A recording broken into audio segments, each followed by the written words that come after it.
time you won't be live, and then you're live just immediately though. Now you're live. Now they count. Instagram started counting it down though, because I think it probably got a lot of people not knowing it was that fast, and now they give you like, this little countdown. YouTube should do the same. Oh my gosh. All right, well, Okay, welcome. and we're back. And we're back. We're here. We made it. So I just want to welcome everyone. This is our premiere episode of Ascension in the Raw. I'm so excited about this and everything we're going to talk about. And I just want to thank you, Annette, for being here with us. I'm so glad to be here. Thank you. Thank you. So welcome everyone here live here on the replay. Today we're talking about dimensional shifts and just really wanting to assist you from the very beginning as best we can when we're talking about some pretty big topics, so Dimensions 101. I would love to, before we jump in, I'm feeling, this energy is so intense with the shifting. We're in a new moon in Aquarius today. We're in a new Chinese zodiac today. There's a lot of shift in frequency, and we're really feeling the North Node in Pisces now. So it's a very interesting energy to be in with Aquarius and Pisces energy. It's like really, a lot of people have been sharing they're dizzy today. Like I've been very much like spinning and a lot of intense processing. So it's the perfect day to talk about what we're going to talk about. But I just felt like, wow, with how big of a day it's been for my own process, it's good for us to just start with some intention. So I just want to invite everyone, as you're coming into the material today with us, to just breathe and just really allow yourself to arrive here now with us and just release the tension in your body. And open your heart and invite your highest possible presence. Aloha, Marixa. Thank you for joining us, love. Great to see you. And we can get started. So I don't know if you want to jump off, Annette, or... Oh, I think it's a good way to get to. I forgot we had the mute button. I was like, oh yeah, let me mute myself. Because these walls are thin. I think it's a good way to start when you start with the astrology, because I don't keep up with it like I used to. I think sometimes I remember when I was first starting out my awakening and journey back in like 2013, 2014, I really paid attention to astrology. I never got too much into numerology, but I really did pay a lot to astrology. And I remember one thing about Pisces too. Pisces has a lot of strong sexual energy with Pisces. It's kind of one of the things the signs was kind of known for, that, and they really always look for the a big love energy, that one true love. That was always kind of a maker of Pisces too. So I think it's interesting that as we kind of when you go through any dimensional shift, sex is a big part of that. How that shifts and changes with one dimension or the other. And love and how we view that and how we view partnerships shifts. So those are just two big ones that when you say Pisces, those are just the things I think about with Pisces that come to mind and how it shifts. And I did a video the other day, and I remember back in the day, I don't know if anyone used to watch the soap operas, daytime soap operas, like in the 80s, where they were like really big, right? And I guess 70s too, they're really big. But I remember watching them and trying to explain to a newbie what was going on with the plot, right? And it was the most convoluted plot. And you'd be hearing yourself saying it like, well, so-and-so was married to so-and-so, but then he got a brain tumor, but then he was saved. And then all of a sudden it wasn't him, he was his twin. And then he had face surgery. And you're listening to you describe this just really convoluted plot. And you're sitting there going, boy, it really sounds weird when I say it out loud, but when I'm watching it every day, you kind of roll with it. What's going on with the show? And that's kind of Ascension for me. It's like when you're in it every day, it's different than when you try to explain the process to somebody else who's not in it every day. It does feel convoluted and it does change on a dime. And, just like those storylines used to change, you feel like one day it's one thing and the next day it's something else. And when you're riding the wave, you don't notice it. But when you try to talk to someone else about it, you're like, it does sound kind of weird when you say it out loud. So I'm going to kick it back to you to kind of explore that a little bit. Oh my gosh, I love that. The soap opera analogy is fantastic.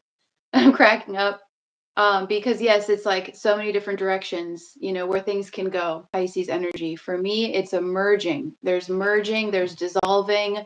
Last time we talked about collapsing timelines, so there's a lot of a dissolve element happening, and also sometimes dissolving of our awareness, like of different. So this all ties into the dimensional kind of shifting and bleed throughs that can happen, and like the surreal reality. So like you think about the soap opera, how anything could happen, it could go anywhere. You thought, the guy was dead, and then he comes back from the dead, or he has a twin. So it's like it's just all of this, all over the place, and it can feel like a soap opera and a mess also. But then also the higher octave is the God consciousness and the oneness, the unity consciousness. And so I love when you were talking about like sex and relationships. For me, it's also self-love and like feeling the love of the divine, and giving that to ourselves through our process. And that's one of the big pieces, is standing close with ourselves and loving ourselves as the universe loves us. And so it's interesting, and I love that, that Rumi quote about being the drop in the ocean. And to me, that's the Pisces energy. But it can be a mirage, it can be intensely confusing. It's like our own self delusions, or even getting ungrounded in a way that is imbalanced. And we're intoxicated on higher frequencies too, because we can get drunk on higher frequencies and then, misact from an emotion. And so, we're going to talk about 3D, 4D, 5D today. Annette and I talked about an emphasis on 4D though, because for many of us, and I hate to use the word trap, but it's one of the best hologram, like pieces, because you're all of a sudden you're accessing more. And yet with more, there's more of everything, more of stuff that's wonderful, more of stuff that's challenging and awful, more access, the metaphysical realms open. And it's like, it's a huge, huge exploration. And before we jump into the dimensions with the energies, and then I'll be done with speaking the astrology piece, but we're really feeling the Aquarian energy now. And so when I talk about thoughts about this new year, the new presence paradigm, there's a ton of Aquarius energy and there's a ton of Pisces energy. And so the Aquarius energy is really out there, galactic, very expanded. It can be kind of cold and metallic, but very cerebral. It's an air, you know. And then the Pisces energy, some of the things I talked about. And so it's a wild and wonderful and wonder-filled journey now. And one of the most important things to know with this Pisces energy is that now we're in the time that was talked about for so long, where we're being told, be very aware of your thoughts and be very aware of everywhere that you are inside of yourself, because we start to see how powerful our minds are, to the point where, we can create illusions out of the programs, and then we get stuck in those, and you have to work through those and then come back. And so it's like, you're questioning reality with all of this, what's actually real and true. There's time travel with this. So as we're, looking at trauma, or memories are coming up, we're deprogramming, you're actually traveling through your consciousness, through your DNA, to that time period, that event, whatever. So there's so much happening at once. And this is such a powerful time for mastery. It's quite intense. It's like game on, get ready, like use all your tools, align first. The words today that I received were, if you don't align yourself, nothing is going to be aligned. And you are not going to be happy with the blowback. If you're not aligning before taking action or literally doing anything, you're not going to be happy with the immediate, the laws of cause and effect. So those are just some of the things that it's important to know, because we're really feeling this now, this gate of this Pisces North Node energy for the next year and a half, where anything can be real and nothing is real. I mean, this is a very intense energy for us, like psychologically, as we're learning how to navigate from a quantum perspective. So I just want to open it with that it's very important that we remain spiritually grounded, while we are going through these mirages, these holograms, illusions and delusions, and come back to earth, and simplify, come back to your body, really making sure that we're balanced as much as possible. Because it's very easy to just spiral off into some interesting territory, right? And you don't want to get lost.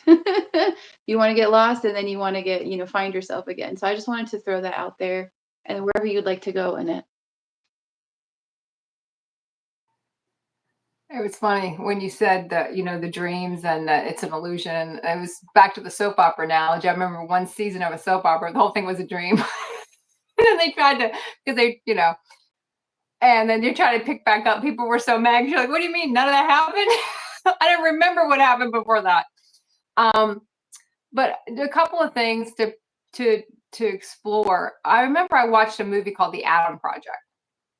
And it was a scene in the Atom Project that was pretty powerful when I watched it. And it was this little boy, and it was a time travel, and I've done a lot of videos on time travel because, our consciousness is always time traveling. It's not the Back to the Future linear time travel. That's movie time travel. There's a lot of different depictions of time travel. That's the more straight route, but, your past, and then you change one thing in the past, you change your future. Now, when we talk quantum, we talk moving up in frequency. And every time you hit a different frequency, you're in a different timeline, right? And the past is different. You remember it different. And that's why I always will focus a lot on when someone is saying something. And if you don't remember it that way, it doesn't mean they're air quote wrong. They're experiencing it from a different frequency. They have a different memory of it. And the movie The Atom Project, there was a time travel involved, and the man went back and talked to his child self, and his child self and him were talking about their father and how the adult was like, well, he never had time for us, he never played with us. And the little boy's like, you don't remember it. I remember dad playing with us every night. And he would come home no matter how tired he was, we play catch, but you forgot that. So it was two people in different frequencies remembering something completely different, and extrapolating how they felt now and trying to extrapolate what they were going to feel. But it was the same. In this case, it was the exact same person, but during the, different frequencies, different programs running. And so they had a totally different imprint of a person, which I thought was a very interesting way to look at, when we change our frequency, we rewrite our past. It's all of a sudden, it's not the way we remember it. We don't take it as personal. We understand that, even with little children, and they'll be like, oh, so-and-so like someone, so-and-so likes somebody better, it was favoritism. And maybe it was, because as we go through life, we meet people we connect with more than others, and we resonate more with others. It's not anything wrong with the person we don't. It's just we don't resonate with them the way we resonate with other people. But we take that personal, because we don't have that connection someone else would have with someone. And we get back to, just to go back a little bit to that Pisces energy, it is a very strong change energy. They flow with change very well. And I know we talk about the astrological signs. I mean, some of the ones I mentioned in the beginning are kind of maybe some of the more human parts of Pisces that when you come into that sign, and once you go through certain parts of your ascension process, some of that you'll lose, and you'll come back with some of the pure aspects of Pisces. And one of those aspects for me, when I think about Pisces and that pure aspect, is that change. They flow very well with change. They don't really get stuck in anything. They're water. They don't get stuck anywhere. They just flow with the river. They don't have those attachments. Aquarius, one of the purity things as far as that sign to me was always, they don't get stuck in the past. Aquarius never gets stuck in the past. So if you have an energy of water and changing, and then they really can disconnect from the past. It has a very it's kind of an amazing quality of those signs. When you start putting a lot of that stuff together, you can really see how astrology, it can push us forward, and I don't keep up with it like I used to. And once you embody in certain the planets that would give you the most problems, I always say, if Mercury in retrograde doesn't bother you once you have integrated Mercury, or I don't know if integrate is the right word, but you've kind of merged with Mercury inside yourself, it doesn't bother you anymore. It's not something that bothers you anymore, because you don't have to integrate in that energy. You don't have to make sure you're speaking clearly. But if you're not speaking clearly, then you're going to have an issue with Mercury retrograde every time, until you become one with that planet, until you embody. That's what I'm going for. Embody that planet. Once you embody that planet within yourself, activate it within yourself, and become that planet, it won't bother you anymore. It doesn't have that effect. You don't even really keep up with a lot of that stuff anymore, unless you're teaching, or you're showing someone else how it impacts. So as we start to get into this dimensional talk, change is not, for fixed signs, it is not a strong suit of of me for sure, because I'm a very fixed sign. But as we go into Ascension, just like those soap opera storylines change, like on a dime, and we're talking some radical changes, then, we have to learn to do that. And that's where we drop off. That's where people get stuck in that fourth dimension. And it's a big space to be in, but there's a big place to play in because there's so many mainstream things in there. Tarot cards to me fall into the fourth dimension. Pendulums, you're to go on with Reiki, to me is fourth dimension. Spirit guides, a lot of wording, certain wordings people use, that's fourth dimensional kind of stuff. Mediums, fourth dimensional kind of stuff. They're more mainstream, so there's a lot of space there. There's a lot of space to play and be in that dimension. So, and there's the consciousness in the beginning and the consciousness at the end are so vastly different because we're here for so long. That those are just some things I was going to throw out. So I'll let you take it from here and kind of. I love that. Thank you so much. And before we jump now, we're gonna jump everybody into the dimensions. I want to share what the fixed signs are. So you can, out there in the audience, you can look at your sun sign and your whole chart in general is recommended, not just the sun sign, but the fixed energy, the astrology signs, Aquarius, Leo, Taurus, and Scorpio. Very fixed. So we have the hardest time with change. And one of the pieces we were going to go to, I love, you brought us there, Annette, was about change. Because I wanted to talk about what I'm going to go into, and then we'll dive into the dimensions here. So this is, before we jump in, everybody, I want to make it clear that this is a new Earth transmission. So the frequency that we're in right now, there's no judgment with anything we're saying. We're doing our best to convey concepts and information. And in New Earth, there is no hierarchy. We're all learning. We're all in different places. We're bridging worlds and concepts together in this format, right? And so one of the big pieces with everything we're discussing here is nervous system regulation. That was like the phrase all day for me, nervous system regulation, because we're going through these processes through the different dimensions, through the emotional body, through the mental body, through what we touched on with some time travel, And for me, I'm sharing it from the perspective of writing the DNA memories, the Akashic memory and the DNA to an event that occurred to see, oh, that's the charge. That's where that trigger's root is for me right now, right? And start to continue to bring that into the now. And so emotional regulation, emotional mastery with this. It's a huge part of 4D. That's how I got locked in 4D for fucking forever because I didn't know for so long. And that's why I'm really excited to be here with you all with Annette because we're going to give you what we didn't have. And of course, everything's perfect, but it's really nice to be able to be like, damn, I wish I knew that sooner, And, and it's all relative. But so what I want to share is, we could be in this process where we're not happy, we're not feeling too good, it sucks, it's really not comfortable. And we want to get back to that higher place inside so bad. And we will. But the thing is, you can't ascend the vibrational frequency or the dimensional frequency ladder when we have to deal with something. So we got to deal with what's here now. So we say, you got to feel it to heal it, right? And let it flow through and then carry on. And then you'll be able to open again and rise your frequency again from the body. So it's clearing the density from the body, the emotional density from the body. So a lot of that is 4D. And I want to share this. So the example here, clearing an emotional trigger, because with change, that's exactly where I was going to start with this. So I love it. Annette already went there with the concepts of change. So emotional triggers. We can't be a universe when our human ego is going through something, right? When a trauma is triggered, what's happening at the nervous system, we're going into a different part of the brain, right? And it's also the root chakra. So we're going into this limbic brain process where trauma is literally hardwired in. And this could be a memory that you're going to have. Something's going to happen. It's going to trigger this feeling. And you're like, wow, why am I responding so much to this? So then you travel, right, through your awareness to see what aspect of me is getting triggered by this. And then when you explore the aspect, you can look at, to describe it in a linear way, the age or what was going on, what's the story, what's the scenario. And the entire nervous system with this, just understand this process of the ascension, the awakening and the ascension. It's a lot of nervous system because that's the light body and the new way that the light, the consciousness is shining onto our subconscious to bring all up, right?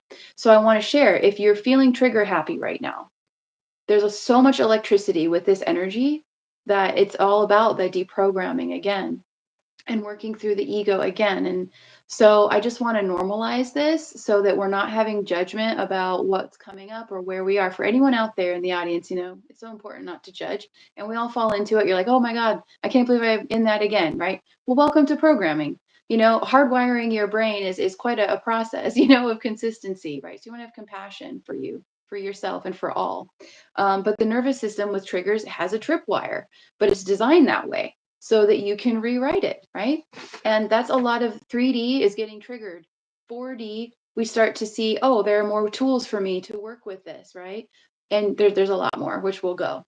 But I want to just share that, we have to regulate ourselves emotionally, energetically, and in the nervous system, sometimes all day or quite a few times a day right now with these energies, because it's all about the ascension process now for the whole planet. And everyone's in different phases, of course. But when it's natural, we will come right back into that frequency, right? So you can't force it. You don't need to force it. Where you are is perfect. We have to look at it as a nervous system, and you have to look at it as hardwiring, right? With all the wires, you don't want to fry yourself. I think there's more than enough out there that's making it very easy to feel fried right now. Hence, I say nervous system regulation. So I just wanted to make sure that I also added that onto this when we're looking at everything. And then I'm going to pass the mic to Annette. Wherever you want to go. It's funny. There was something you said, and then I lost it. I was like, "Oh, that's a good point," and then I couldn't remember it. I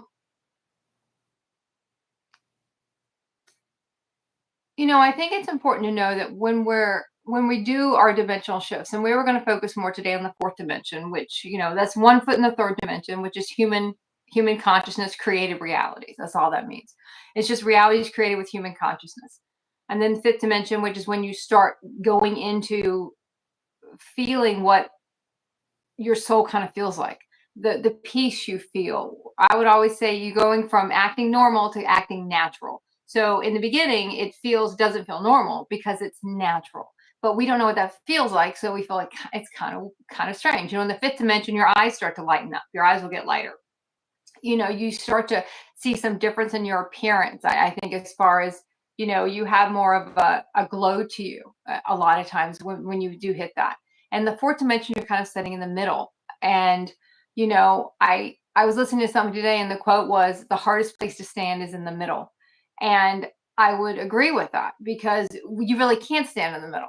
We can say fourth dimension, and, to me, I'm always usually cycling between three, normally three. You're kind of 3, 4, 5, you're going to be 4, 5, 6. And, our consciousness can reach so much higher than our body frequency can. So your body frequency is always kind of playing catch up. I always look at it like a hot air balloon. Like, your consciousness pulls the body up to a different frequency, but it is limitless on really where it can go. But the body's not limitless. The body can, I think the highest anyone's gone with the body is 12th dimensions. Will that change? It might, but that's what right now someone has achieved.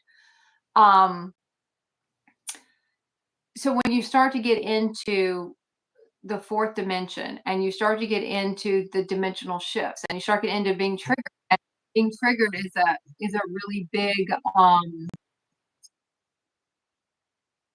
it's what happens when we work on our phones. When you start to feel triggered, and I think one thing about the fourth dimension for me was I didn't realize how long I sat in it. I thought I was way beyond the fourth dimension when I was still smack dab in the middle of the fourth dimension.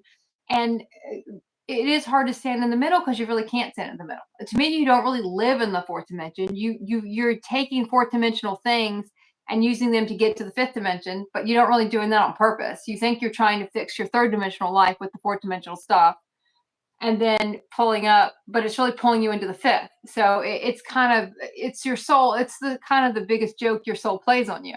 It tries to give you all these things. Crystals fall into the fourth dimension. Some people get into Indaras in the fourth dimension. I didn't. I was more into crystals than I went into Indaras. But when you're in that fourth dimensional space, you don't really know you're there. And you might not even know what being triggered means. You just know you got pissed off. That pissed me off, or that made me sad. We always will attach it to the external, not understanding that no, we were already sad. It just triggered that to come inside of us. It triggered that to come, kind of awaken. But the hardest thing when you start going through these changes is that you just appear so different to everybody else, because you're starting to detach from the human consciousness realities, the human beliefs, the human systems, and detaching from what has supported you and, what if you went to college or whatever you were training to do for so many years, now you don't want to do that anymore. It is a very rough ride in the fourth dimension, in a sense, because you're having to look at stuff that you had created for decades, and say, I don't want to do that anymore. And to get people to understand that. And in that fourth dimension, to me, we still want people to understand that. We still want people to understand why we're doing it. But because that's not where they are, they don't understand that. They don't understand why we're doing these things, why we don't want to do what used to excite us doesn't excite us anymore. And what we used to want to do, we don't want to do anymore. And we want to go into something else, but we don't really even know what that is in the fourth dimension. So when we do feel like we don't know what to do next, or we don't really know what happens, and I think that's why a lot of us to kind of try to go back to human realities a lot. And people can get lost in the fourth dimension for a long time. One, they'll base their income around it. I mean, if you're channeling and that's how you're making your money, you're afraid to stop doing that or call it something else, because that's how I made my money. And you'll see people stay there for a super long time, even though to me they're really not. It's just more of a. It's almost like a resting place for us to do a lot of our clearing, but I feel like most of my deeper clearing came after the fourth dimension. But it's almost this not feeling comfortable no matter where you are. Not anyone who ever left home for a long period of time and tried to come back, whether you went to college or went off and got married and then came back, and it doesn't feel right. You don't feel like you belong there. You feel like you've changed, or something's changed. It's not the same. Because our frequency changed. We were doing it all along. We just didn't do it very quickly. We didn't do it very fast. We did it in smaller increments. That's why nothing really ever changed that much for us, because we weren't changing our body frequency. We were enough to get a new reality. We weren't pulling our body up that high. We were just noticing different shifts and changes in ourselves. Even if we go back to astrological signs, different parts of your life, you were attracting different signs. And then all of a sudden you'd never see that sign, or some signs you never see. And then you would start attracting different ones because you were calling forth people to assist you with clearing other things. But we didn't see it like that at the time. And you're always in these, almost like these pockets. To me, the fourth dimension, it kind of feels like you're in a lot of pockets, and you jump to one pocket to the other, and now you think, oh, I'm so much higher. I remember having a conversation in the car with this lady on how far we were past the fourth dimension. Like, we're in the 10th dimension. We were so stuck in the fourth dimension. It was embarrassing. Now to think back, it's like, it was embarrassing, man. We didn't even know what we were doing, because you just don't. You don't understand how much is ahead, which is probably good, because if you did, you probably wouldn't go, honestly. If you knew what was going to happen, you would. My friend would always say she had every reality. She had a trap door, and she would always pull it and go through. Well, we don't get the trap door anymore.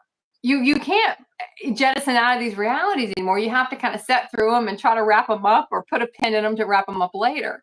So I'm going to kick it back to you for you to kind of go through that. And Oh, thank you. It's so great. I just love these topics so much. So I want to kind of do a little overcap. I'm sorry, guys. I'm so expanded. It's hard to talk. Overview, recap of the dimensions. Just a few little key notes. Just a few little buzzwords for everybody. Shift to the dimensional realms, right? So 3D. Here's some little keywords for you to play with. Ego hell, mental anguish, where we are the most unconscious, right? The smaller sense of self. Limiting beliefs. 4D, all of a sudden we open up to metaphysical, meta, the next realms above, right? Psychic gifts start coming online. Where there's a limbo with this too, though, like Annette was talking about, like in between, this awkward in between. You don't really fit in the old world anymore, but you don't really fit in the new one, and you're like, oh my God. And then you're trying to figure out so much and explore so much. This is a lot of the seeker mode for many of us, studying metaphysics and all kinds of different initiations and things, different mystery school traditions. Also, emotional clearing just beginning, because for me, it was about the storytelling through the exploration of lineage. So you could start to really open up to galactic lineage, and memories start coming, certain pieces. I want to Um, mention dreams. Just throw that in there, dreams, because that's when the dream world starts opening. And I forgot about that, but I just want to put that in before I forget. I love that you brought that. Thank you. So it's like, everything opens up. All of a sudden, you're like, oh my gosh, I can astral travel. I can work in my sleep state, like all these things, and we entertain multidimensionality. And like I talked about, like all metaphysical subjects open up. Um, so there's the storytelling becomes very powerful. And you notice that, the human tendency to fixate on stories and lineage and I'm this race and da da da da da. It's like you want to use each piece as a stepping stone. So you don't want to get locked in to this is all I am, this is the truth. This is where you start to see people get really excited and also fixated on the stories and the beliefs and the lineages and what truth is. And so we still don't have the emotional maturity, the emotional yet sense of self. And one of the biggest pieces for me of all time, to Lisa Transcendence Brown, where she said, we're the star seeds and we don't want to grow up. And so 4D is a play realm too, in many ways, as we're exploring so much, and it's magical too, but it's not pure yet.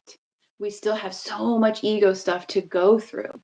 And when she said all the star seeds need to grow up and mature into star beings, oh boy, was that huge for me to see, like, oh, I'm still really hanging on to these emotional stories, right? Victim consciousness, the duality, the battling, the Orion Wars. Like, there's so many ways we could talk about this.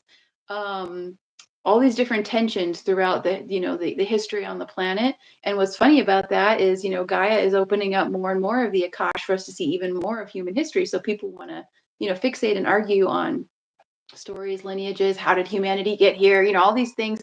Are we on flat Earth? All these things. There's so many things to debate, and it's all great. And we also don't want to get fixated on it. We want to keep going. This is barely the beginning, So now 5D, the gates to the heavenly realms through the heart. We start to come more into the heart, coming into love. It's the only way to get to 5D is through our heart. And so that's why we keep trying to go to 5D and 4D, but we still have a great deal of pain, suffering. There's still heaviness, whatever the stories, whatever, taking our power back. But there's this home frequency here of peace. And so once we return to peace, it's like, oh, okay, I'm home again. And just like Annette was saying so fabulously, that's the real, actual, natural, innate self. And the whole process to get to the 5D is essentially deprogramming the artificial self that were, behaviors and personas and all these things that were made as a defense mechanism, essentially a survival mechanism. These masks, the armoring, all of this, right? So 5D is all about de-armoring, right?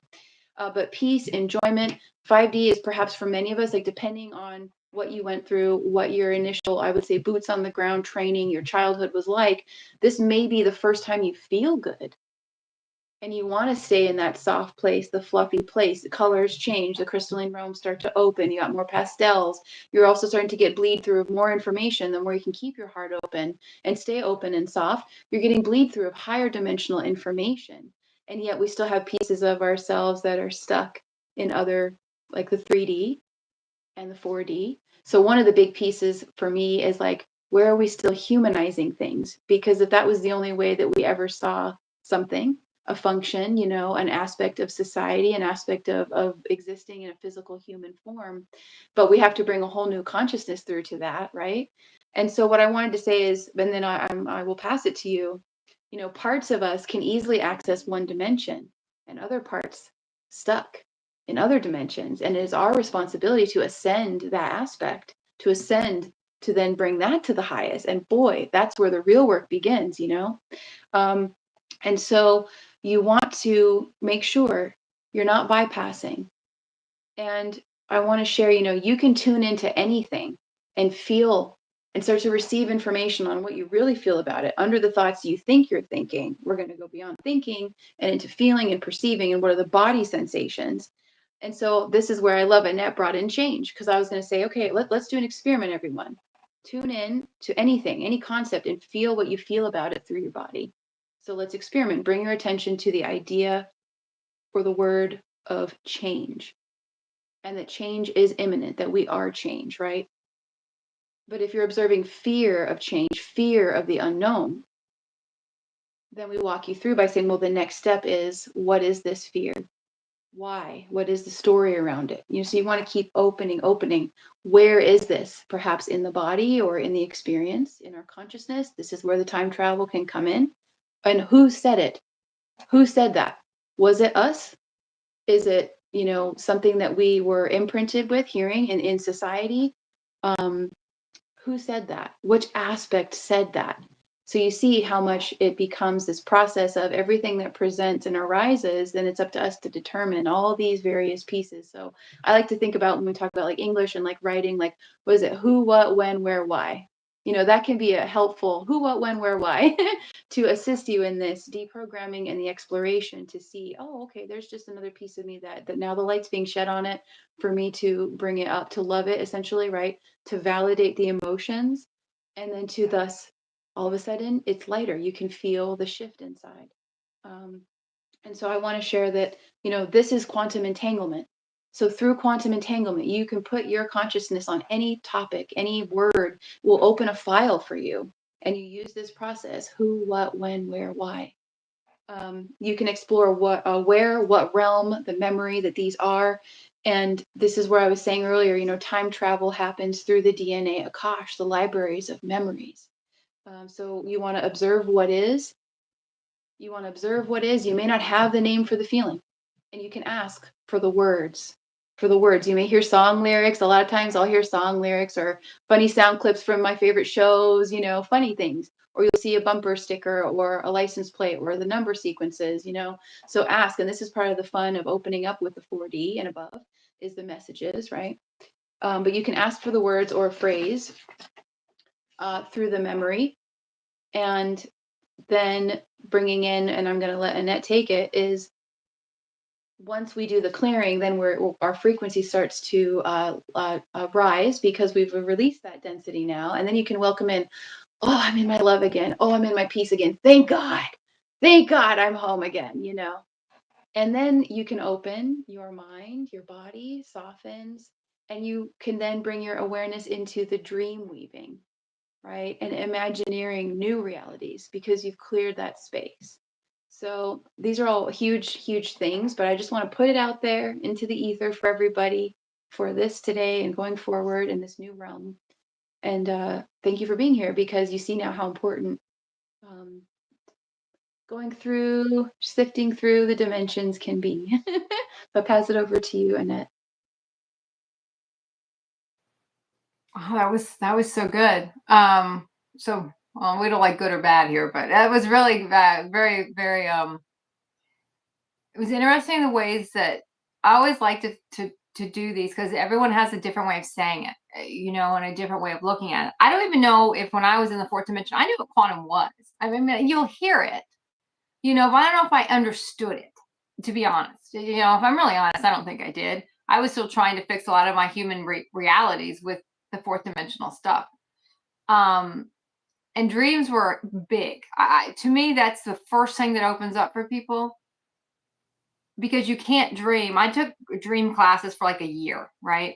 Robert Moss does a lot of great dream books. If anyone wants to kind of get into dream books, they probably feel maybe a little linear now if I went back through them. But if you just want to kind of open up, he also did classes. I took like a year worth of all this stuff for dreams. Eventually I got kind of bored with it, but it kind of opens you up, right? And in the beginning, that might be the only place you can open, because you're not bound by the human frequency, right? I had a friend, and she was not into any of this stuff, but she would say to me at night, she would feel her consciousness go out of her body and do flips.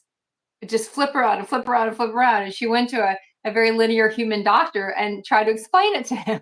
And she would do that, and he just kind of didn't say anything about it and just left the room. I don't think he even knew what to say.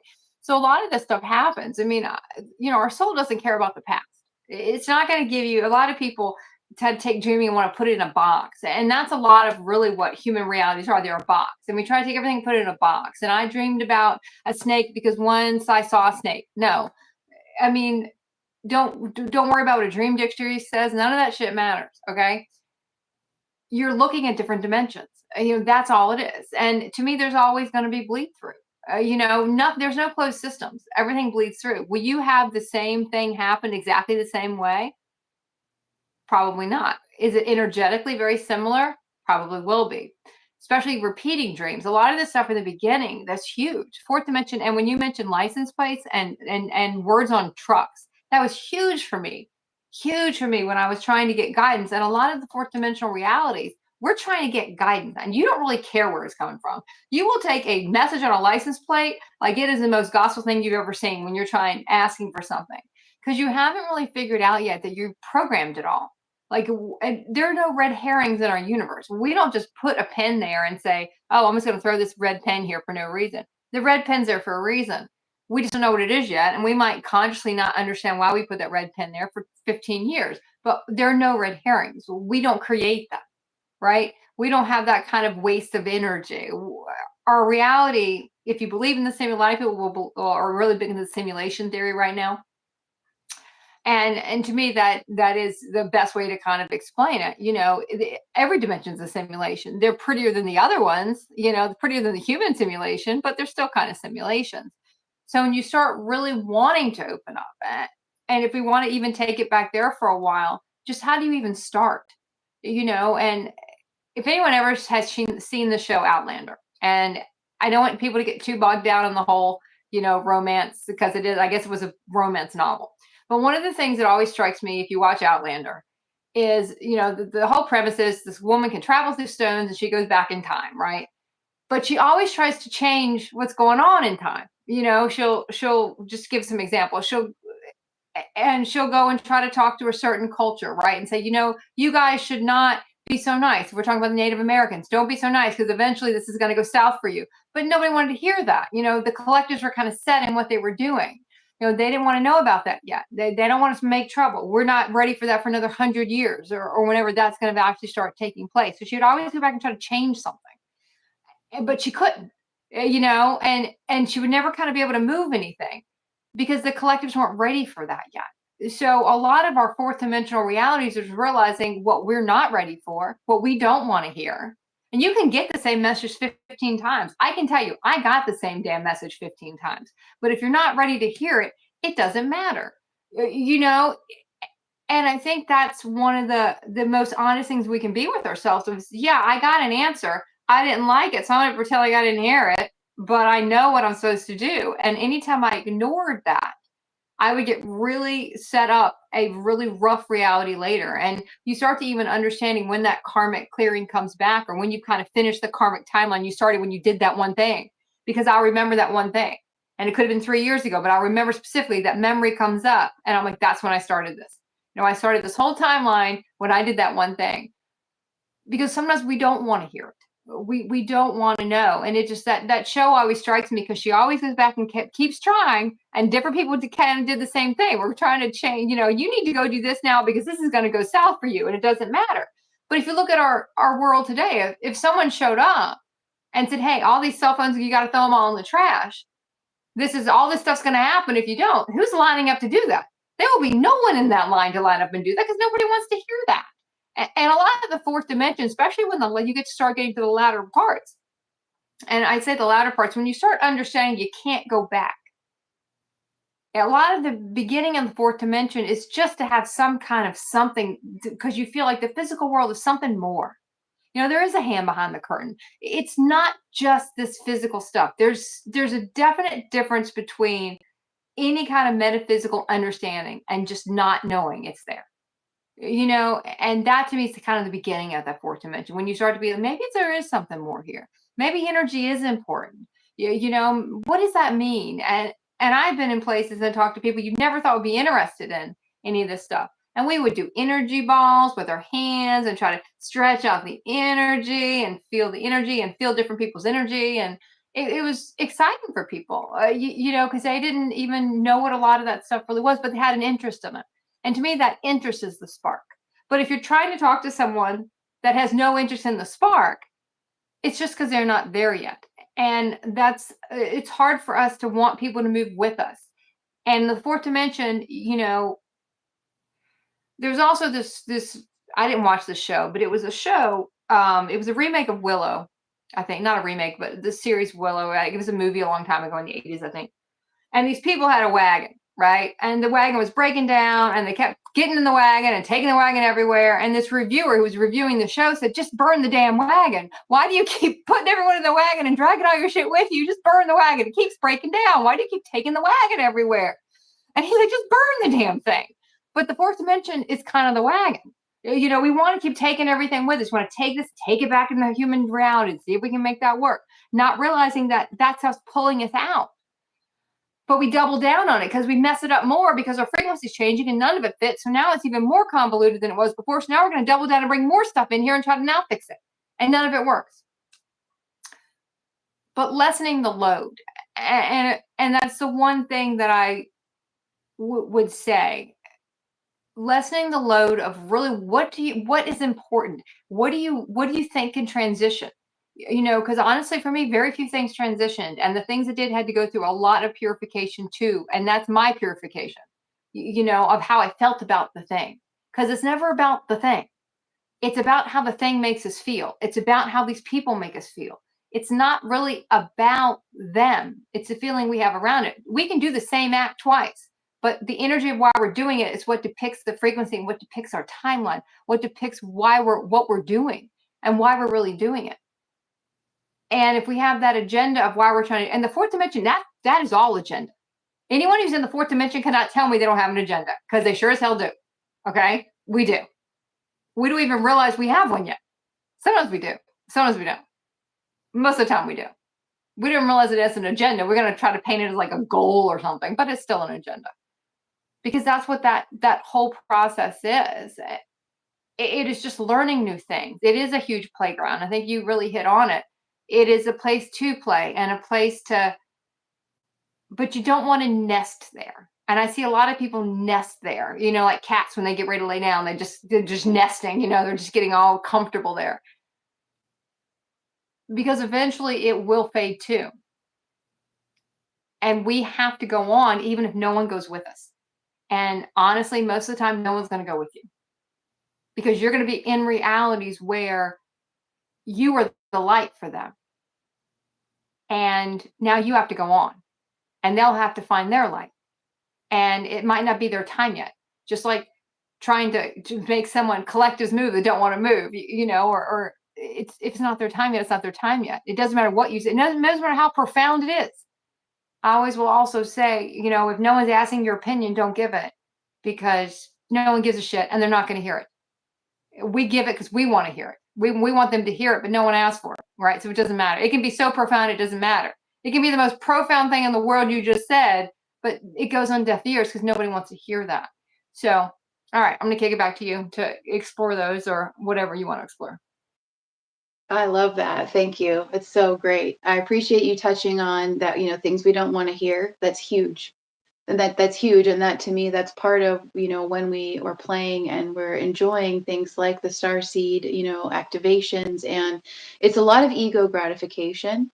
And this is an important step because, we're exploring our psychic gifts, our galactic lineage. Like, there's so many exciting things, 3D fucking sucks, and so 4D, it's like, oh my gosh, and then you start to go deeper and you realize, okay, so I'm looping, because if I'm consistently just fixating on, these are all still very dual things, right? There's still battles, there's still us versus them. So there's still an enormous amount of separation when we're looking at like the 3/4D back and forth, back and forth. There's still an enormous amount of separation from what's calling, which is now, okay, yes, we've got these great identities and stories, and we do name changes through the wazoo. These are all important because we're starting to feel into different aspects. But then all of a sudden, you're going to start hearing or waking up to the clarion call, which is it's time to mature. It's time to go to the next level. I want to connect more with source. I want to get to know, more like my heart, my higher heart. This is where the higher ascended masters start to come. The Christed energies start to call us for the purification, for the crystalline, just like Annette was starting to get us into. And so then you have to start, okay, cool. Yes, it's really cool that I've explored my galactic lineage. This is all a part of me, but it's not the overall identity. It's not the overall motivation. A lot of us were learning so much knowledge. We can't wait to share knowledge. And again, you do get a little discouraged because people that aren't there don't want to hear it. And you could be bursting with excitement about all these new potential everythings, learning so much about food and everything, the nature of reality. And I want to share some fun movies here. Okay, so this is a great movie for like when you're just getting into the fourth dimension. What the bleep do we know? And that's a wonderful one because it starts to go into metaphysics and science and the science of consciousness and like our intention and our focus. So it's like a very good little dabble into quantum physics and preparing us for the responsibility of creator consciousness eventually, right? Another really fun one is the comedy is Defending Your Life. And it's a really good comedy. And these people die and they have to go before these tribunals, these councils of how did they do in their 3D life before they can ascend. And so it's a wonderful metaphor. It's Albert Brooks, who's great. He's very funny, and Meryl Streep, and they both meet in heaven, but it's the fourth D because it's kind of the limbo. It's kind of the purgatory. It's like you're in this beautiful heavenly realm. There's harp music playing, like, there's amazing new access and magic and all this. And yeah, it's not the end goal. It's just the transitional. It's almost seeing like a station, not a bus station, but like the tram, underground. Like there's bullet trains, and you get off and you explore, and it's time to you got to keep going with the stream. So now, a movie that's really great for going from 4D into 5D with the purification and then starting to take responsibility for ourselves as energy and starting to really mature into sovereignty on many levels.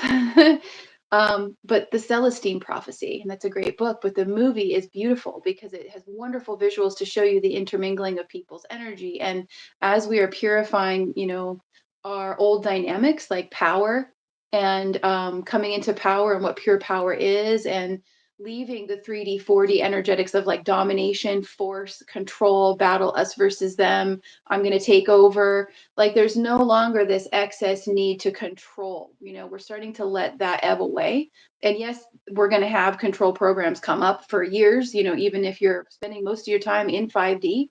So the other thing I want to touch on, and I'll pass it back to you, Annette, is as we are spending more time in 5D, essentially it becomes like, for me, it just felt like full being obsessive with wanting to hold that feeling good, feeling safe, feeling calm and relaxed and open and receiving information and experiencing beauty and sharing beauty, more of the divine creator, creatrix, like sharing work, like receiving light codes and then transmitting them. And so then it's like, it kind of becomes like, oh my God, I love being here. This is heaven on earth, but we have to cultivate it because you could be in that space and then something can come and you're triggered and okay, I just barreled down, into this whole other dormant part of the subconscious. And we are on an expedited process of that right now.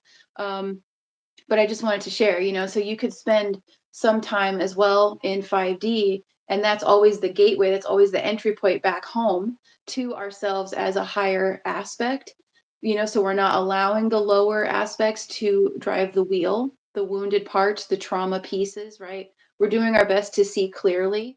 And aligning, align yourself before you do anything.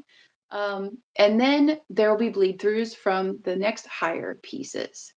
So I'll pass it back to you, Annette. It was something that came to me when you were speaking, and always fourth dimension to me is it's exploring, not becoming. You're not becoming anything in the fourth dimension. You're not becoming anything technically in the fifth dimension. but you're exploring something else, you're exploring something different. And Marissa gave some great books. Those are some great books that are good activations to just get you to feel it a different way, see it a different way, understand it a different way. Because there's so many different ways people say it, because not everyone's going to get it the same way. I can remember being at different conferences, listen to people talk about very similar topics, and sometimes someone says something just a little different. Or you'll watch a TV show and there'll be a word in there, you'll be like, oh yeah, that, I never thought about it like that. But because we don't really become anything in the fourth dimension, we kind of still have our human identity with us. And to me, I didn't shed that until I got in seventh, eighth, ninth, when those things start really stripping away. Because honestly, if everything started stripping away in the fourth dimension, and you have little teeny things strip away, but to me, the big shifts don't come till later. But that's because we don't know what we don't know. And was I aligning anything in the fourth dimension? No. Was I speaking up for myself? Maybe more, a little bit more. If you start to see some of your patterns, I started to see some of my programs, and I started to see how I was creating some things. I was still into some very human things. I wasn't, I was still, having sex in the fourth dimension. These things had not gone in that dimension. I was still doing a lot of this stuff that I would look back and say that was kind of fourth dimension. And the reason why we're doing stuff, it's still the reason. It's really not the acts, but more the reason we're doing it. But I didn't know how to align anything. So a lot of stuff in the fourth dimension, I found I just kind of left. You kind of walk away. And because I didn't know how to align it, I didn't know how to certainly align anything at its highest. I mean, I didn't know how to close anything out. And our human is still, to me, very much, we're still defaulting to our human programming for me in the fourth dimension. When it got ugly and it hit the fan, I was going to kind of go back into self-preservation mode. I think that's why we sat there for so long, because we really have to have a lot of stuff go, for us to kind of move through that dimension, and for us to see that I really don't need all of that stuff. Because by the time you get out of at the end of the fourth dimension, you don't want to really talk to anybody in the beginning of the fourth dimension, because they're still trying to utilize everything to assist with the third dimension. And I know I keep harping on that, but I think it's important to understand that that's how we get in it. That's how we do it. That's why we do it. No one's going to say to me, oh, I got into all this stuff because my human life was so amazing, I just then wanted to explore something else. Most people don't do it like that. Most people are going to say, well, I wanted something else because this isn't, even if you have everything you wanted in the human realities, you weren't happy, right? I mean, no one's going to go into all this other stuff if everything's perfectly amazing where they are. And that's why we have to have the bumps. We have to have the things that push us out. But if the other people haven't had the stuff to push them out yet, they're not going to be setting in the fourth dimension for any length of time. So I didn't become anything in the fourth dimension. I was exploring, but I wasn't becoming anything. I don't even know if I knew what I was going to become. Did I know I had different aspects? I'd heard of that. I started noticing probably more people around me were very much entrenched in human realities that I had started getting out of. And you start noticing people and knowing everyone's an aspect of you. I found myself looking at people going, how are you in my life? How are you even still here? I mean, am I still like you somewhere? Because you shouldn't even be in my life anymore. And it's definitely, you start peeling things back. You start putting it under a microscope. You start becoming like a detective. I'm really looking into a lot of this stuff. Why are you my friend? What aspect of you, what aspect are you of me? Why do I still stay at this job? Why did I ever want this job? Why am I at this job? It just brings up more questions. To me, there aren't a lot of answers in the fourth dimension. You just kind of we're getting more questions. And a lot of that stuff doesn't get answered till later on. Because once you get to, I think Marissa said it perfect, once you get to that piece of the fifth dimension, even if you can just touch it here and there, that's what I'm working toward. And when you're not there, you're slipped back, because once you know what that feeling is. But I'm going to kick it back to you I do want to mention the Penny Pierce books that people are trying to open up, and you're kind of in the beginning of, or someone's in the beginning of opening up. The Penny Pierce does a lot of intuition books, and they'll seem very linear, but to someone who's very linear, it might be a good opening place. So if you know people that are just beginning, or you just want to kind of you think they'd be interested in some of that stuff. Penny Pierce was something I read very, very in the beginning, and there was another one called, uh, Divine Activations. I don't know if you heard of it. It was like different activations, activating divinity or something, or you're running different frequencies. And that was a book, and I can't remember. I'll get it to you, and you can post it in your community because I can't remember exactly what it was. I used to have a whole reading list on my, like, The Secret. That's a great book. I mean, it's just, it might feel very linear, and it's the manifesting is very fourth dimensional too. You're still trying to manifest something you want. To me, the fourth dimension is still all about what I want, but it's not the fifth dimension purity about taking care of me. It's the fourth dimension. I want this shit, and how do I get it? And can I use any this way to get it? So, it still is it's still so not pure. And I don't even feel like, honestly, when I got to the fifth dimension, I felt that pure. If I'm really honest, I don't know if I did. I mean, I just don't. And maybe I experienced them differently than other people. I don't know. To me, I didn't even feel it then, or know if I knew when I was there completely. But anyway, I'm gonna kick it back to you now. I love that. That's so important. Everything you shared is so good. And I'll touch on what you were just saying about, the fifth dimension. And for me, so long, it was about finally feeling good again, and feeling creative again. And a lot of these, I would attribute them to like a divine creator being kind of consciousness to feel the oneness. But there is still so much clearing, because when you start to feel pure love through yourself, what is the first thing it's going to do is bring up everything that does not have that, where we have not given ourselves that. And I would say that process of deepening into self-love, unconditional self-love, and unconditional peace, and surrendering control, going through deeper and deeper layers of fear and faith and trust. And then as you are calling more and more to purity, as you start to realize, oh boy, if I don't do the purifying work, I'm going to continue, to loop this stuff. And I don't want to do it like this. So as much as we can, we still have to go through things, because of the divine design. So you can't really prevent, but you can commit, and really focus and bring it back to, yes, we all deserve to have a positive experience. And removing the judgment piece is a huge one of where we are or what it looks like, or, oh, I'm not good enough, or, oh my God, I'm reviewing this thing again. It took me years to realize, like, oh boy, there's a lot of layers to one piece, like anger, there's a lot of layers, like going deeper and deeper and deeper. And you can't really push these things because it could be too much. One thing that can happen to us with the 4D is spiritual psychosis. We have Kundalini awakening. Sometimes if you're like me, please don't do what I did. I pushed a Kundalini awakening, and I had like a psychotic break because I felt the energy. I was doing all these meditations. I was like, yeah, pushing, because I was enthusiastic. But that's how we learn also is, when you make a mistake, you learn, right? But I pushed, and I felt it snap. It hurt. It felt like a rubber band hit the top of my head.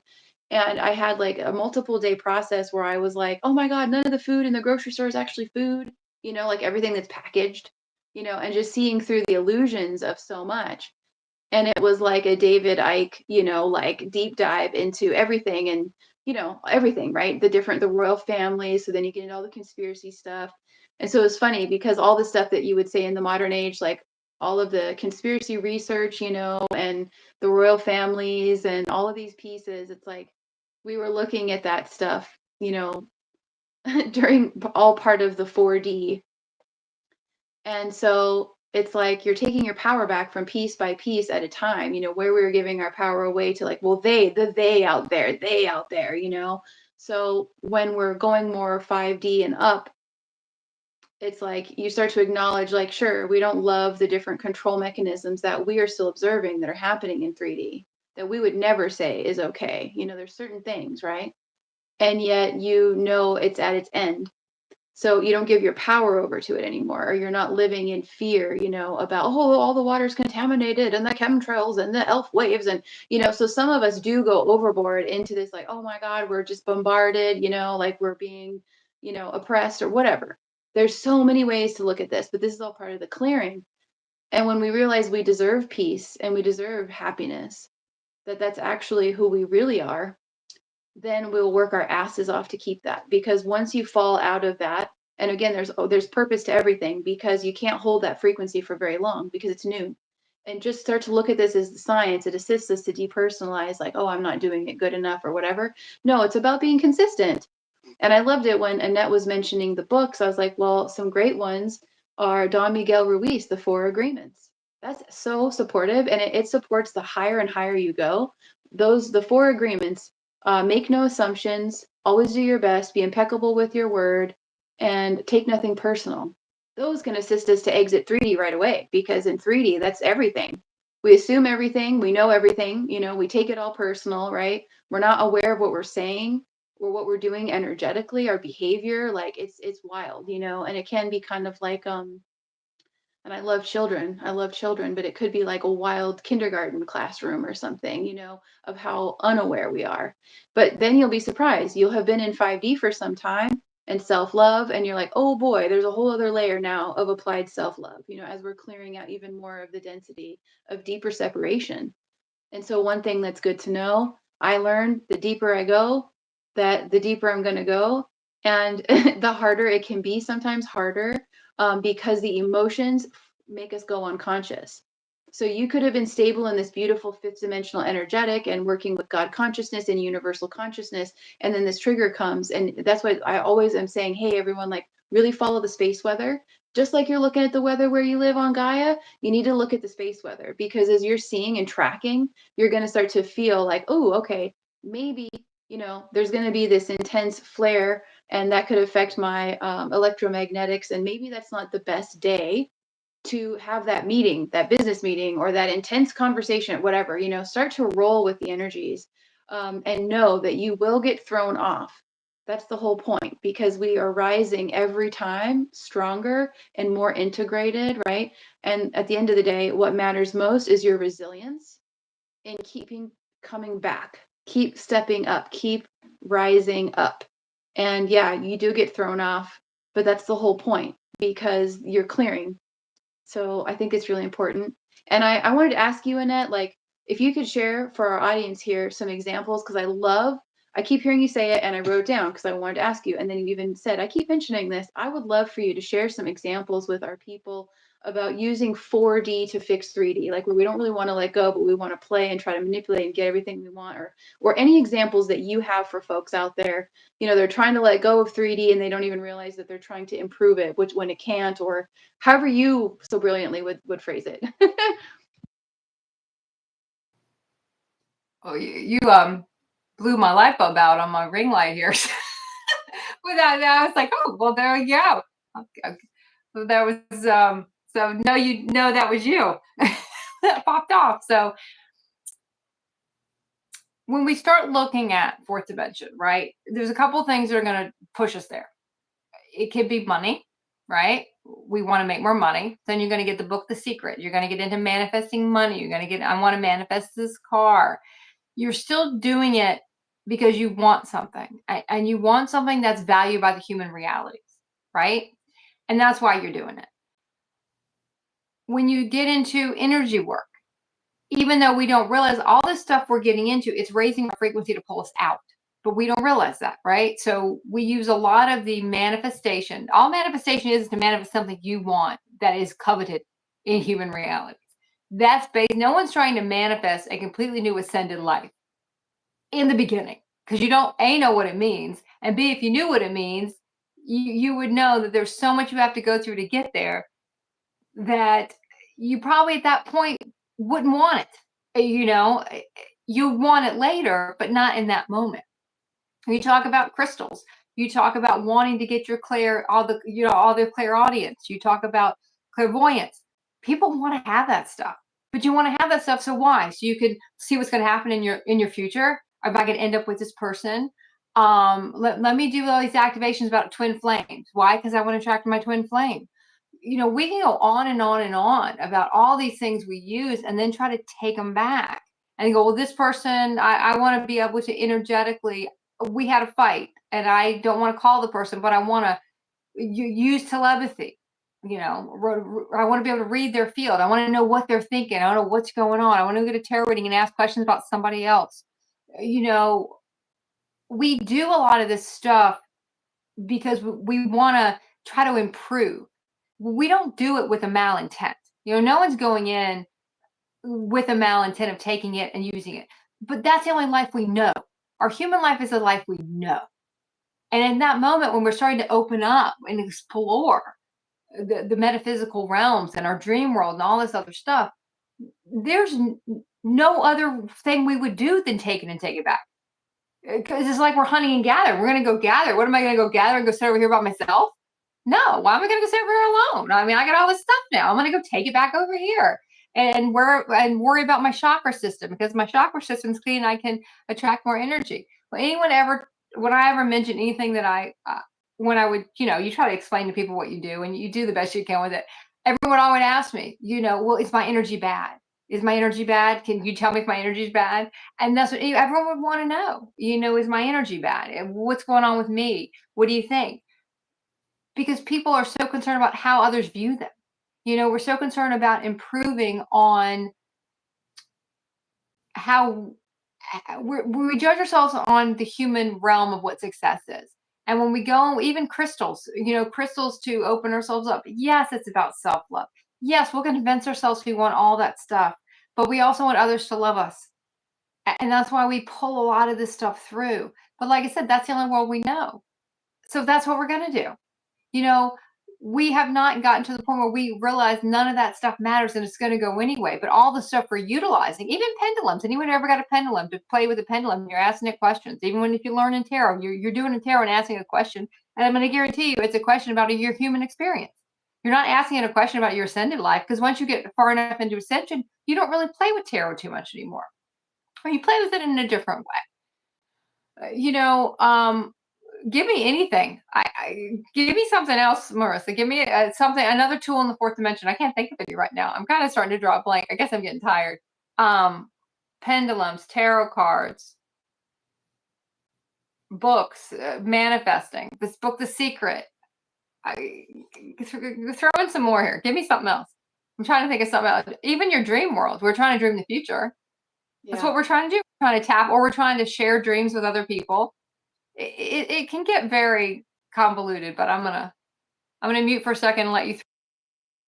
Oh, I love it. Yeah, and this is you're helping us to get to the core essences, to kind of delineate some of the 4D themes, which I would say motivation.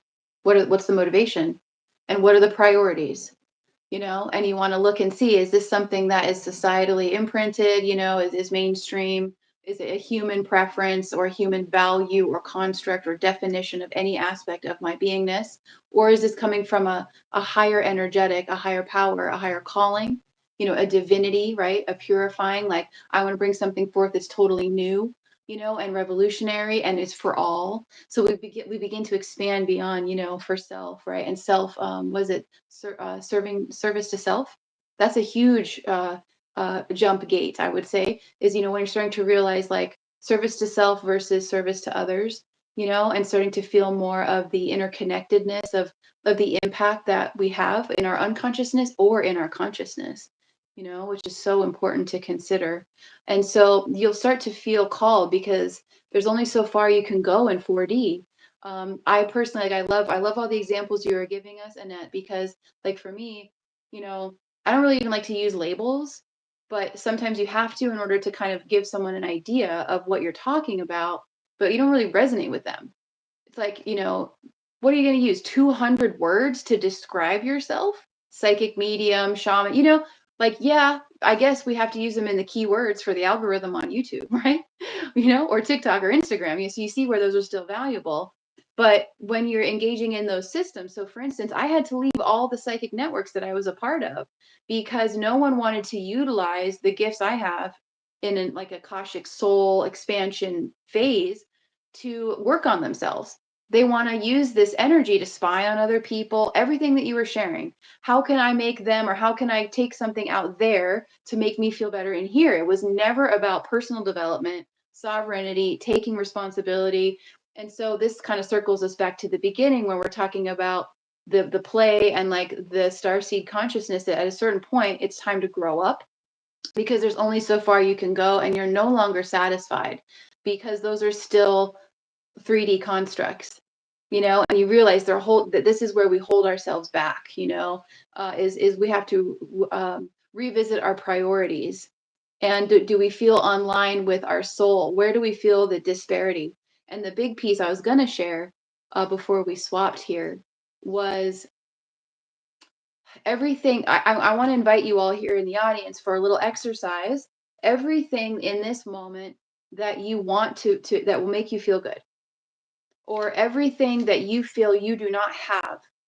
So some examples, let's say we feel like we need to be validated. No one will validate us. No one will listen. No one will recognize us.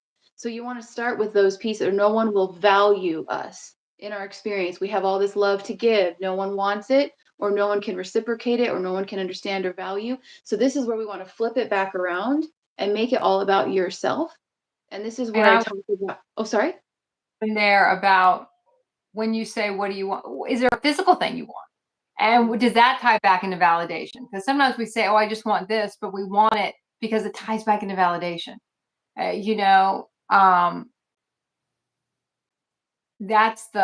That's kind of what we don't see a lot. I think that's can be a lot of that disconnect in the beginning, right? We say, we want this car, I want this, or I want this person. And we don't understand there's something underneath that.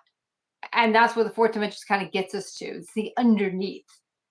What's underneath that? But that's more toward the end of the fourth dimension that we start getting. And the channeling, that's part of fourth dimension. Medium, you hit them all, some more of them, shaman, Reiki, that's all fourth dimensional kind of stuff. But if we don't do it, we can't get our frequency up to leave it. That's right. So I'm going to let you finish, but I just want to throw that in. So if people start thinking about, okay, maybe I can't even go as deep as Marissa can go right now, but what's a thing I want? I'm going to mute.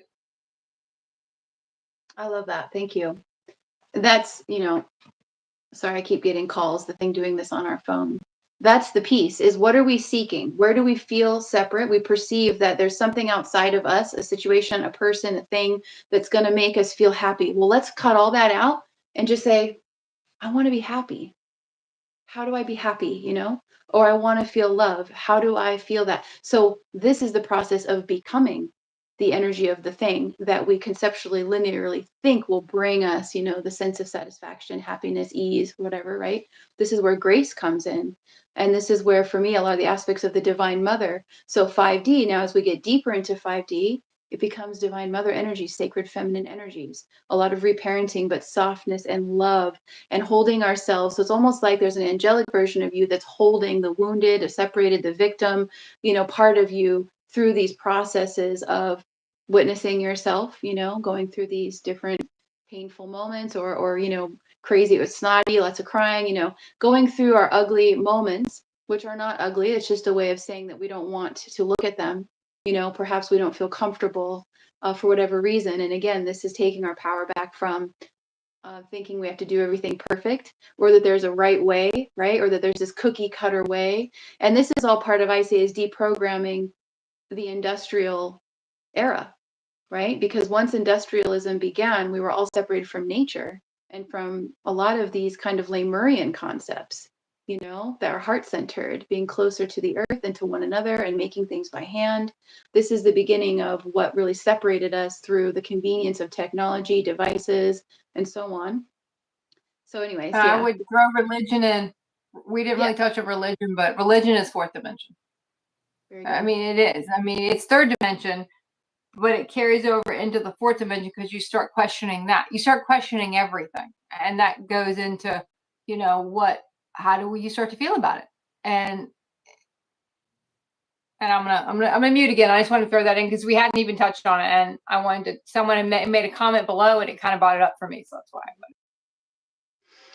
Yeah, so I don't know, we're getting close to our time. I don't know if anyone has any questions, about working with this or anything they're observing. We may not have enough people for questions right now, but in the future, I would say please leave them also in the video replay, in the comments for us. We can address them next week with different things. I think we touched on a lot here, really beautifully. There's a lot to look at here. There's a lot to unpack, right? And ultimately, just know, like we've said, like parts of you can be through multiple places. That's kind of part of fragmentation. That's normal. So it's all good. It's all perfect. And that's part of it too. Is we have to start to let ourselves unconditionally realize that we're here on the path. We're here now, aren't we? And what's possible. And just start small. Just start small. And we'll continue to go deeper. But I feel complete with this. How about you, Annette? I do. That's one thing I want to. It's funny because I need to start bringing a pen and paper. I usually just do stream of consciousness, so I don't really bring a pen and paper, but I need to because you say something and then I'm like, oh, wait a minute, and then I forget about it. And as soon as it's gone, as soon as I'm like, oh crap, no, I forgot. Let me see if I can get it back. Give me a second. Let me see if I can remember what it was. It's kind of flew by. I don't know if I'll remember it. Might be gone now. All right. Well, I guess I'll save it for another time. I can't remember what it is now. What was the last thing you said? Do you remember? I wish I could tell you. Okay. Yeah, I get to One explain thing everything. I will say, and this is probably not what I was going to say, because like I said, I can't remember what it was anymore. It literally was right there, and I'm like, God, I wish I had a piece of paper. I don't know. I think I just have like this little Lego set my godson put together. That's all I got, and I can't write with that. Let me see. Don't be in such a rush to I know we've kind of and my intention is never to paint the fourth dimension as, oh, it's not as great as everybody thinks it is. It's such a pivotal part, and oh, now I remember what it was. When we first start out, your universe is going to make it so easy. You're going to do one thing energetically and you're going to be like, oh boy, I wish John would call today. And then John freaking calls. And you're going to be like, you got to be kidding me. John just called and all I said was, hey, I wish John would call. And you're going to go outside and go, oh, I want to see a blue car. And a blue car rolls by. You're like, no fucking way. That did not just happen. It's going to be a lot of low hanging fruit in the beginning because your universe is trying to say, hey, look, there's something to this, right? Because if we started it and nothing happened, we would give up immediately as human. It's because of our level of human programming in that moment, we would completely give up. If it didn't happen instantaneous for us in the beginning, we'd be like, this is some crap. Forget about it. If you say, I'm going to go to bed and I want to dream on this. I want to explore this in my dream state. You'll explore it in your dream state. I explained shared dreaming to this woman once. She did it one night and had a shared dream with her daughter. Just immediately it worked for her. In the beginning, a lot of it works right away because our universe wants to hook us on. There's something here. Keep going. Don't be discouraged when all of a sudden it doesn't work as quick because our intentions of why we want it start to come into play later on. As Marissa and I both touched on in this talk today. Our intentions start to affect it later. And we can't keep doing something because we want it. And it doesn't come as easy anymore.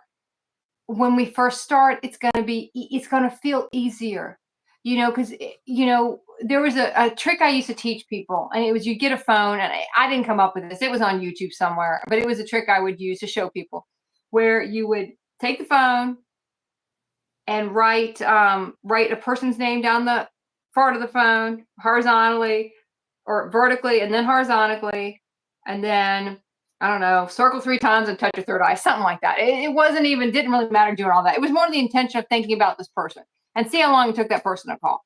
And start with the person you had no issue with, someone that wasn't mad at you. So that when they got the ping, when you popped into their mind, they would have no reason to say, oh, I'm not going to call Marissa because Marissa's pissed at me, right? It'd be like, oh, Annette, I think I'm going to talk to Annette today because, everything was cool. And you'd be surprised how many people will come up to you next time they saw him and go, oh my God, that totally worked. Because it was just showing if you had some kind of clear intention, it would work because there's something there. So in the beginning, it's fun and have fun with it because that's what it's supposed to be. But don't be surprised if later on, maybe a couple of years later, all of a sudden it's not as easy anymore. And you start trying to manifest something because now we're getting into what's highest aligned. And in the beginning, it's highest aligned for us just to learn about this stuff and us to unlock it within ourselves. And that's highest aligned. And if our universe has to throw us a couple bones, it'll throw us a couple bones because they know later on it's all going to go anyway. Our soul doesn't care about it, right? But it's hooking us. So don't be surprised if later on, when you start getting into that wasn't highest line, that it's not going to happen now. Because when you start getting to the end of the fourth dimension, into the fifth, into the sixth, if it's not highest line, the shit's not going to happen. And that doesn't mean you might go through something and say, how can that be highest aligned? Because it was highest aligned for something you were doing in that moment. It might have been highest aligned to a human experience you needed to have, but it was still highest aligned to something. So I just want to throw that in, and now I'm going to let you close it out. But I wanted to mention that because I know sometimes I feel like I can be all negative Nelly about it, but there's so much fun. And if you've never tried that trick with your phone, try that trick with your phone because it's super fun and super quick how quick that works. And it's just a fun thing. Or if you have people in your life that don't believe in it and go, energy stuff's stupid, try that. Try the phone trick. See what happens. And it just hooks people. It gets them a little bit interested. It just explores, it just stretches their mind. So, okay, you close it out. I'm going to mute. Bye, everybody. I'm not going to say bye again. Okay. Thank you, Annette. That's so awesome. That's so valuable because it's a very important part. We're playing so much, exploring so much, receiving the magic, and that's what keeps us, and asking like, oh, universe, will you bring me a unicorn today? And then there it is on someone's, you're driving through town and someone's at the crosswalk and there's a unicorn on their shirt or their lunchbox. It's the lucid. So you start to see what's possible. You start to get an idea of like, oh, I can have some say in this, as a co-creator, and with that, though, we bring in even more elements of what's highest aligned. And I feel like this will be a great topic for next week is taking it into higher awareness, of we're releasing more and more of our need to be in charge completely. And so this is where we start to come into the universal. We're like, oh, I'm actually one with my universe. Sometimes I split off from it and we're communicating. And then other times I can be in that and be one with it and also be guided by it. So it's not just like my human will or my human ego, trying to create or control, but it's a like almost like you're both on a ship, or a co-creative effort, a collaborative effort where you realize, well, I don't have access to everything yet. I'm not omnipotent, right? And I'm all omniscient, all seeing yet. We may have moments of it, which are beautiful. And so it's a humbling as well. And always being open to grow and learn more and realize that we are perpetually, the student and the teacher, right? Always, always. So there's this humbling and that there's deeper and deeper levels to go to because that's what we came here for. And eventually, yeah, we get to a part where we really aren't clearing very much, and that's when you get in 5 and 6 and 8 and all these things. But you're still going to have dips down and you're still going to observe because not everyone's on the same page at the same time. So it's an amazing opportunity, to be living this way. So I thank you all so much for joining us. And Annette, thank you for everything you shared. I think you've really supported everyone to see. Yeah. So I thank you so much and we'll see you all next week. Thank you for having me. Thank you. Bye. Take care. Bye, everyone. Much love.